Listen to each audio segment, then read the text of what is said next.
এই মেয়েটা কেমন। পাশের ঘরের মানুষটা কইতাছে মেয়েটা 5 ওয়াক্ত নামাজ পড়ে, বিয়ে হইতে কোনো অসুবিধা আছে? আচ্ছা। এরপরে বলতেছে মেয়েটা রমজান মাস আইলে রোজা রাখে, বিয়ে হইতে অসুবিধা আছে? মেয়েটা কোরআন তেলাওয়াত ছাড়া ঘর থেকে বাইরে না, বিয়ে হইতে অসুবিধা আছে? মেয়েটা মা বাপের অনেক ভদ্র সভ্য, মা বাপরে মানে, অসুবিধা আছে? না। কিন্তু 98% শুধু বালাই কইছে, সুগুল খুররা 98% বালাই ক, লাস্টে ক তবে সারাদিন দেখি মোবাইলে যেন কাল লগে কথা ক। নবী একদিন রাস্তা দিয়ে যাইতেছে, আর কি গুরুস্থানের বাদ দিয়ে চুরিমণি রাস্তা দিয়ে যাইতেছে, হুট করে আমার নবী দাঁড়াইছে, দাঁড়ায় কইতেছে আমি নবী দেখতেছি 2টা কবরের মধ্যে আযাব হইতেছে। আচ্ছা, নবী দেখার ক্ষমতা আসেনি? আসতে কইলেন যে, আরো জোরে কইতেন না? এটা কইলা রে বেটা, আরো জোরে কইতে না। এই ক্ষমতা নবীর দিছেন কেডা? আল্লাহ দিলে আমরা বাবার কোনো ক্ষতি হইতো না। আমার নবী বলেন আমি দেখতেছি 2টা কবরে আযাব হয়। লাশটা কি কবরের উপরে না নিচে? নবী নবী কবর কি খোলা না ডাক না? নবী দেখছেনি? ক্ষমতা দিছে কেডা? আচ্ছা, চেয়ারম্যান সাহেব বিষয়টি বেশি করেছেন বিভিন্ন দিকে যাইতেছি, তারপরে কথাটা কয়ে দিয়ে যায়। নবীর এখন সাহাবারা জিগায় নবী গো কবরে 2টার কবরে কিনলে আযাব হইতেছে। নবী ক একটা হইলে ফসরাব করে পবিত্রতা অর্জন করত না, আরেকটা সুগুল করি করত। তাহিরি আইবার আগে এই বেল ভরে কথা সুগুল করছে, সুগুল করি করছে। আর মাধবপুর যে কথা সুগুল করি করছে। মুনাফিকরা যে মুনাফিকি করছে, এই মুনাফিক কোয়েন্না যে করছে না, এই মুনাফিক ছাড়া কোনো গ্রাম নাই। চেয়ারম্যান সাহেবের সাথে চলবো, ফিরবো, খাইবো, ঘুমাইবো, সুযোগ পাইলে বাস দিয়ে দিবে। সত্য কিনা বলেন? অথচ চেয়ারম্যান সাহেব তার অবাধ বিশ্বাস করছে, কিন্তু ছুরিটা চালাই দিবে হেতে, কারণ আপন লোক ছাড়া ব্যথা কেউ দিতে পারে। একবার এক হুজুর হুজুর মাধবপুর পার হওয়ার পরে চান্দুরা ডুববার আগে যে জায়গাটা আছে না, এখানে ডাহাতিও পরে কিছু কিছু ডাহাত ধরা পড়লে বাড়ির দিকে বাড়ি কই নেত্রকো না, বাড়ি কই ওই অনেক দূরে দূরে, বাড়ি কই ময়মনসিংহ, বাড়ি কই কুমিল্লা, বাড়ি কই ওই দিনাজপুর, বাড়ি কই এমন জায়গা কি হে জায়গার লোকটা। আমি একবার বরফ মাহফিল করছিলাম, ঠিক আছে, বরফ থেকে মাহফিল করে আইতাছি, আমার ধরছে বরফ আছে দেখতে হয়, ওই বরফ তাহলে তো যাই না, বুঝলেন না, খাটবে রে। পরে আমার ধরছে দইরা তাই না রান্দাটা লইয়া আটকাইছে, দরজা খুললা দিছি, ঢুকছে, ঢুকে রান্দাটা লইয়া লইয়া আমি খুঁজতেছে কই আছে, পরে জিগে তাহিরি কই, আমি তো সামনে চলে গেছে। তখন তারা আমি বাপ ধরে নিছি না, সিস্টেম আছে না একটা, হ্যাঁ আসতেছে তো সময় কিছু সিস্টেম লাগে না। হ্যাঁ, এরপরে রান্দলে ঘুরতেছে, তো আমি ভাবছিলাম যে হ্যাঁ কি বেড়ায় কি ধরে মনে করতাম, যদি আবার সামনে তাহে আবার এক পার্টি ধরে নেবো আমরা, ঠিক না? এরপরে আবার ভাবলাম যে অন্য কেউ তো আবার ডাহাইতে নমুনায় আইতো, ঠিক নিয়ম। পরে ভাবলাম যে তাই লোকের খারাপ ব্যবহার করে লাভ নেই, তাই নিয়ে ঢুকছে, ঢুকে আটাইতেছে সব আতে ওতে, কিছু পাইছে না, আমি তোমার সিস্টেম করে রাখছিলাম আর কি। এরপরে ধরার পরে আমি জিজ্ঞেস কি তুমি কি একলাই এসছো নাকি সামনে আছে? সামনে 6 জন আছে, ঠিক আছে, সামনে জন দৌড়বো, তুলে হেলকা খারাপ লাগবে না তো কয়া দিস না। পরে কন লাগতো না, যাই না। পরে আমার আজকে যে ড্রাইভারটা আছে কামাল, হে হয়ে আসিল ড্রাইভারটা, ঠিক আছে, এটা কিন্তু আমি আরেকটা গাড়ি আনছি আজকে, ঠিক আছে, আমার গাড়ি কিন্তু আনি নাই, আমি অন্য একটা গাড়ি আনছি, মানুষ বেশি দিকে। তো ওই এ ছিল, ঠিক আছে, ওই দিন আমার ডাক্তার ভাবিল আছে, যাইতাম পারি না, এই কারণে আটকা পড়ে গেছিলাম গা। তো যাই হোক, এরপরে আমার ধরছে, ধরার পরে ইত্যাদি ইত্যাদি ইত্যাদি লাস্টে করছে হুজুর, ঠিক আছে, কোলাকুলি করছে, দেখা শেখা করছে, মুসা ফুসা করছে, কি লেগে ভাই জানি করেছে বেড়া, এই কইলি চলে যে কিছু টেহা লাগবো, দাউলে কোন লাগবো চলতো তো, কথা বোঝে না, কই যাইব চলে ফিরে চলতেছে আর কি। এরপরে বলি চুরি ডাকাতি, এই সবে বলা যাইতেছে তোমার হাত পাও আছে, তোমার শরীরে শক্তি আছে, জীবনে কোনদিন চুরি আর ডাকাতি করো না। চুরি ডাকাতি করবা, রাস্তা ধরে মরবা, অপমানিত হয়ে মরবা, সন্তান কলঙ্ক, মা বাপ কলঙ্ক, সমাজ কলঙ্ক। তোমার আল্লাহ হাত দিচ্ছে, সবাই যদি রুজি করে খাইতে তুমি খাইতে পারতো না, কি লেগা? আজকে হাজার হাজার এই কোম্পানিতে চাকরি করতেছে মানুষ, তুমি চাকরি করো, বেতন নিয়ে খাও। তবে কই জায়গায় গেছিলাম বাবা, কই গেছিলাম? ও নবী দেখতেছে দুইটা কবর আযাব হইতাছে, একটা হইলো চুগলখোর। এখন চুগলখোর কারে কয়টা আমার তো বোঝান লাগবে। এই গ্রামের নাম কি? আরেকটা গ্রামের নাম কোন? নারায়ণপুর। নারায়ণপুর একটা মেয়ে আর বেলগড়ের একটা ছেলে। ছেলের পক্ষ থেকে গেছে মেয়ে দেখতো, তাই বলতেছে পাশে যেই মেয়ে হের তোর কোন জানা মেয়েটাকে, ঠিক না? হ্যাঁ তো ভালোই করবো, আমার মালকে আমি খারাপ কমু। এরপরে পাশের ঘরের মধ্যে যাইয়া জিগা, কি গো এই মেয়েটা কেমন? পাশের ঘরের মানুষটা কইতাছে মেয়েটা 5 ওয়াক্ত নামাজ পড়ে, বিয়ে হইতে কোনো অসুবিধা আছে? আচ্ছা। এরপরে বলতেছে মেয়েটা রমজান মাস আইলে রোজা রাখে, বিয়ে হইতে অসুবিধা আছে? মেয়েটা কোরআন তেলাওয়াত ছাড়া ঘর থেকে বাইরে না, বিয়ে হইতে অসুবিধা আছে? মেয়েটা মা বাপের অনেক ভদ্র সভ্য, মা বাপরে মানে, অসুবিধা আছে? না।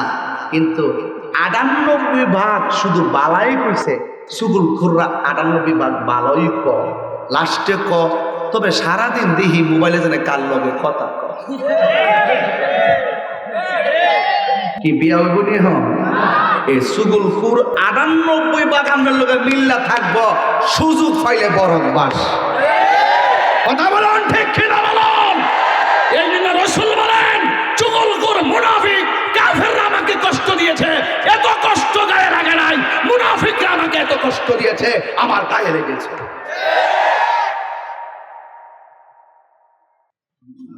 মুনাফিকদের কারণে সমাজের সব বন্ধ হয়ে গেল।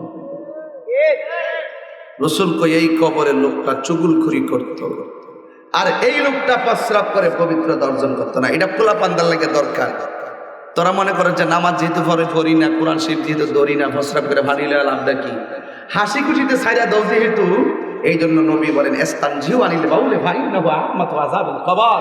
কবরের ভিতরে সবচাইতে বেশি আযাব হবে ওই যে খেলতে খেলতে দুলতে দুলতে চল্লা ভিড়া হাসিতে খুশিতে কৌশলে চুগলখড়ি করে, মনে করছে এইটা ব্যাপার না, আর মুত্তা ফানিল না, মানে এইটা কিন্তু ব্যাপার না। নবী কই এইটার লাগি কবরে বেশি আযাব হইল।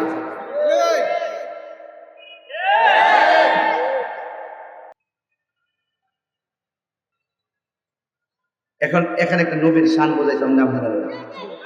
লাশটা কি কবরের ভিতরে না উপরে? নবী উপর থেকে দেখছে আযাব চলতেছে, এটা কি বর্তমান? এটা কি নবী খেজুরের ডালগুলো লাগাই দিয়ে বলতেছে খেজুরের ডালগুলো যতদিন পর্যন্ত কাঁচা থাকবে, এই ডালের উসিলায় এই ডালটি যতদিন থাকবে ততদিন কবর আযাব আল্লাহ পাক হালকা করে দিবেন। এটা হইল ভবিষ্যৎ। এটা কি?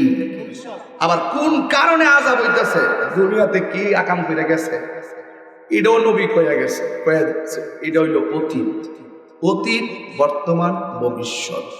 আল্লামাকা মালাম তাকুন তালাম, যা রাসূল জানতেন না সব আমার নবীরে জানাই দিছে কে? জোরে বলুন কে? এই পৃথিবীর ধনভাণ্ডারের মালিক কে? কোরআন শরীফে আছে না নাই? এটা মানেননি আপনারা? সেই ধনভাণ্ডার থেকে আল্লাহ নবীরে দান করছে।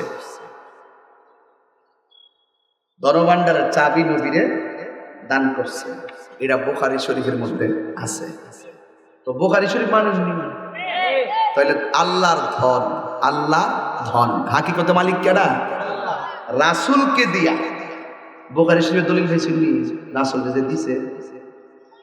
আবার রাসূল ধন পাইয়া যে মাহবুব বান্দার মধ্যে দিতে পারে, এই দলিলও আছে। ইন্নামা আনা ওয়াসিম ওয়াল্লাহু ইউতি, আল্লাহ আমাকে দে, আমি নবী বন্টন করি।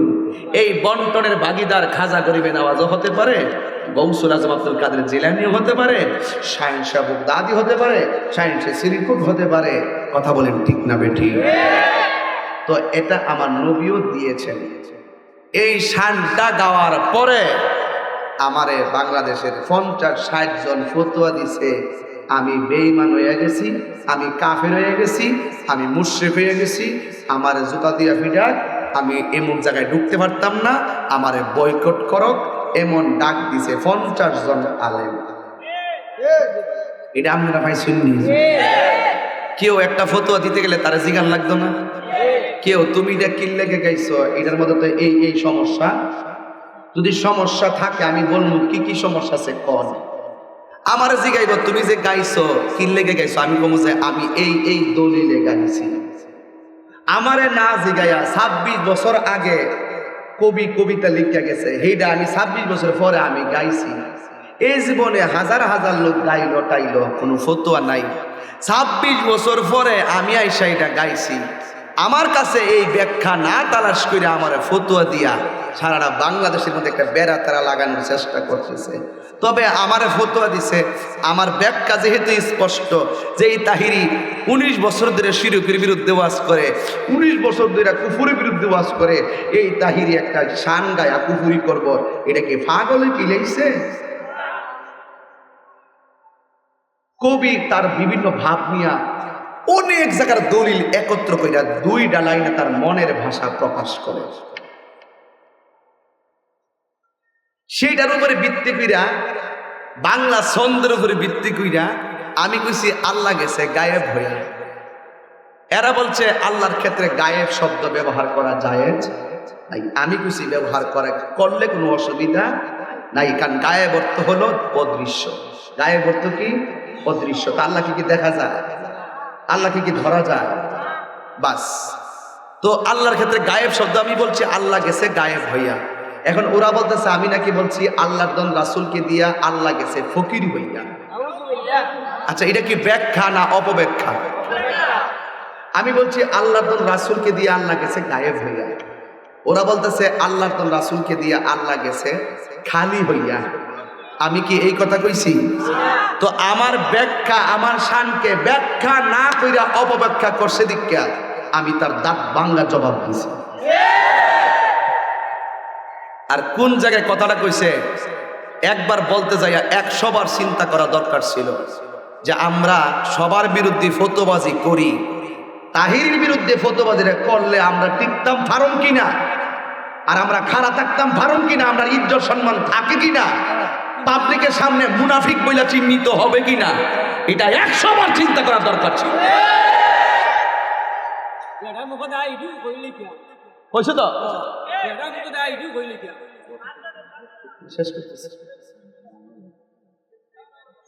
বাবা, দায়ী যারা কোরআনের যারা কথা বলবে, এই কোরআন কি বুকে ধারণ করে যারা কথা বলবে, সুন্নাহকে হৃদয়ে ধারণ করে যারা কথা বলবে, এরা দায়িত্ব নিয়ে কথা বলতে হবে। দায়ীদের কাজ মুমিন মুসলমানকে কাফের বানাইয়া দিন থেকে বের করে দেওয়া নয়। দায়ীর কাজ হলো বেঈমানকে ঈমানদার বানাইয়া দ্বীনের পথে প্রবেশ করানো। ঠিক কি না বলো? যেখানে আমার ব্যাখ্যা স্পষ্ট, এরপরে বড় গলায় কথা বলো। তাহিরির সামনে তাহিরি যে মহব্বত আপনা করে করছে, আমার মনে হয় না যে বাংলাদেশের কেউ আপনারা এমন মহব্বত করছে। সেই লোকটার বিরুদ্ধে কথা বলতে আপনার চিন্তা করা দরকার ছিল। তো যাই হোক, আদবে আউলিয়া হয়, ঠিক কিনা গণ? আদবে কি হয়? ব্যবহার সুন্দর করেন, ব্যবহারে বংশে কথা বলুন, ব্যবহারে বংশে পরিচয়। তিনি একবার বললেন তাহিরি কাফের, একদিন গিয়া ওয়াজের মধ্যে মাইক কেন্দ্র বলে তো দমক শুরু করছে, আরেক ওয়াজ ও ফ্যান্ডেলওয়ালারে দমক শুরু করছে। গতকাল দেখলাম এক মাহফিলে এক ইউটিউবার নাম ধরে বলছে ছোট লোকের বাচ্চা। আচ্ছা, এটা কি কোনো ভাষা হইতে পারে? ইউটিউবারের কি দোষ? ইউটিউবাররা যা আপনি বলেন তাই তারা রেকর্ড করে ছাড়ে। আপনি সংযত হলে ইউটিউবাররা সংযত হয়ে যাবে। রাখো। তবে একটা কথা বলি, তিনি আবার বলেছে বাংলাদেশে অনেক হিজরা বক্তা আছে, কেউ জীবনে কোনো বক্তা হিজরা স্টেজে দেখছেন? লাগামহীন বক্তব্যের কারণে ইজ্জত হানি হচ্ছে। লাগামহীন বক্তব্য দিতে দোষ নাই, আর লাগামহীন বক্তব্য ধরে দিয়ে আপনাকে সতর্ক করে দিলেই আপনি দোষী বলে সাব্যস্ত করার চেষ্টা করেন। এগুলো বন্ধ করেন, ইজ্জত ধরে রাখেন, সম্মান আল্লাহ বাড়াই দিবে। দায়িত্ব নিয়ে কথা বলেন, সাবধানে কথা বলেন। একবার বলেছেন আমার বাড়িঘর লুঙ্গি কাপড় চোর বিক্রি করলো 10 লাখ হতো। এগুলো কি কোনো কথা হইল? আমি বারবার বলেছি আমি হলাম গরিব, আমি তুচ্ছ, আমি নগণ্য, কিন্তু নবীর প্রেম আমার কাছে সর্বশ্রেষ্ঠ। ওই রসুল কবরে থাকার ক্ষমতা আছে না নাই? কবরে পৃথিবীর কোনো বান্ধব কবরে আপন হবে না, এই পৃথিবীর কেউ আপনার আপন হবে না। ওই কবরের ভিতরে আপন হবে রাহমাতুল লিল আলামিন। নবীকে ভালোবাসুন। যে ব্যক্তি আশিক রাসূল নিজেকে দাবি করে সে কখনো খারাপ কথা বলতে পারে না, সে কখনো মানুষকে তুচ্ছ তাচ্ছিল্য করতে পারে না। তিনি আবার বলছেন যে কিছু কিছু বক্তা আছে চোখে কাজল দেয়, কানে কাজল দেয়। আপনাদের জীবনে কেউ কানে কাজল দিতে দেখছেন? এটা লাগামহীন কথা না? আবার বলতেছে চোখে কাজল দেয় কিছু কিছু বক্তা। আচ্ছা, আমার চোখের মধ্যে আসেনি? আছে। কি তাই এটা সুরমা লাগানো? কি কথা কন না কেন? বলেন যে আমি খেপি কেন, বলার কারণ আছে না? কারণ আছে। আমি চোখে লাগাই সুরমা, সুরমা দেওয়া হলো নবীর সুন্নত। প্রতিহিংসা করতে করতে করতে করতে এটা নবী, এই সুরমা যে নবীর সুন্নত এটা ভুলে গেছে। এই সুরমাকে মহিলাদের কাজলের সঙ্গে তুলনা করে। লাগাম নিয়ে কথা বলুন, সাবধানে কথা বলুন। জায়গা মতো টোকা দিয়েছেন কিন্তু তাহিরি কিন্তু ছেড়ে দেওয়ার প্ল্যান না, এটা মাথায় রাখতে হবে। তবে একবার বলেছি এই পৃথিবীতে আমিও থাকবো না, আপনিও থাকবেন না। আসেন সবাই মিলেমিশে আমরা ভালো কিছু করে যাই। কাদা ছোড়াছুরিতে দিনের লাভ হবে না। ফতুয়াবাজি বন্ধ করুন, এই ফতুয়াবাজি বন্ধ করুন। সবাই কাফের হয়ে গেলে দেশে মুমিন কেডা? আপনি একলাই মুমিন। এই ফতুয়াবাজি বন্ধ করুন। আর দালালদেরকে বলবো, দালালগুলা যেগুলো অন্ধ দালাল, পক্ষ নিয়ে বিভিন্ন কটূক্তি ভাষায় কথা বলে, আবার তিনিও বলে দে আমার ছাত্ররা জবাব দিয়ে দিছে। যেহেতু আপনি দিয়েছেন, যেহেতু আপনি ছাত্রকে বাড়িয়ে দিয়েছেন, ছাত্রগুলা যে কথা বলতে গিয়ে বিয়াদবি করছে, এই বিয়াদবগুলোকে আপনি প্রশ্রয় দিচ্ছেন, সেই খেসারত আপনি পাচ্ছেন, আরো পাবেন। তবে একটা কথা বলি, সৎসঙ্গে স্বর্গবাস, অসৎসঙ্গে সর্বনাশ। ব্যবহারে বংশের পরিচয়। আসুন দেখি এই মাহফিলটা যে হলো, আপনারা কি খুশি না বেজার? কথা বলুন, খুশি না বেজার?